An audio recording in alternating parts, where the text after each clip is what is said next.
Christian missionaries will insist that Zechariah chapter 12 verse 10, which declares, "They will look upon him whom they have pierced," is speaking about a future prophecy when all of Israel, the Jewish people, will come to realize, oh my God, we have killed our own Christ. We have murdered and rejected our Messiah. They will look upon him whom they have pierced.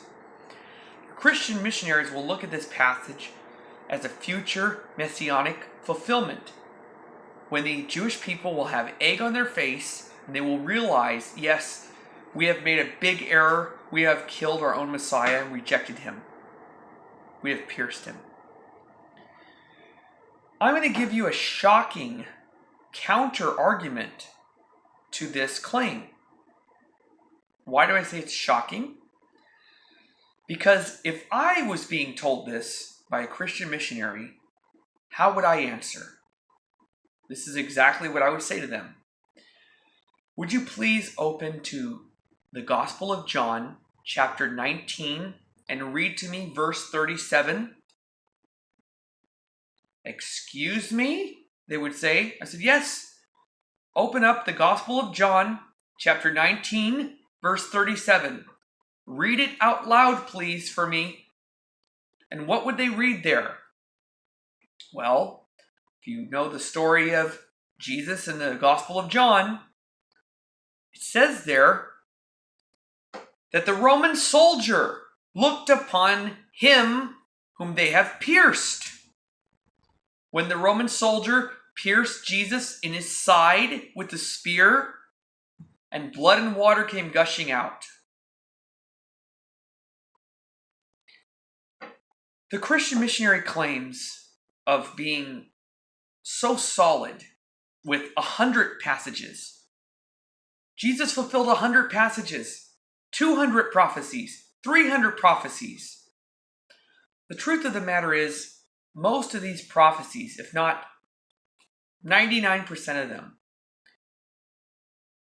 are really like cotton candy, like chewing on cotton candy. If you ever had cotton candy, it disappears in your mouth because there's nothing there. It's all fluff. Or you can call it the missionary bluff.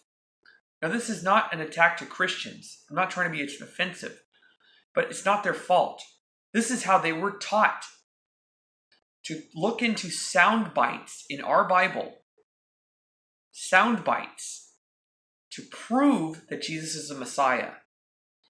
Now, as you just saw, I was able to disassemble this alleged prophecy using the Christian Bible to show the fallacy and the falsehood of their misuse of the Tanakh. I will be making a series of videos on and off, shorts, to answer many of the big prophecy proofs that Christian missionaries use to prove. This is not a video to be offensive or to attack.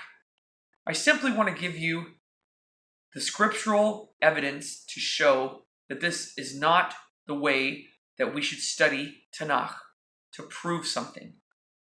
The problem is that Christians begin with their conclusion. And if you're a Christian or a Messianic, I hope that I'm not being offensive to you. I mean this video with love and care. You cannot come to the Hebrew Scriptures, the Tanakh.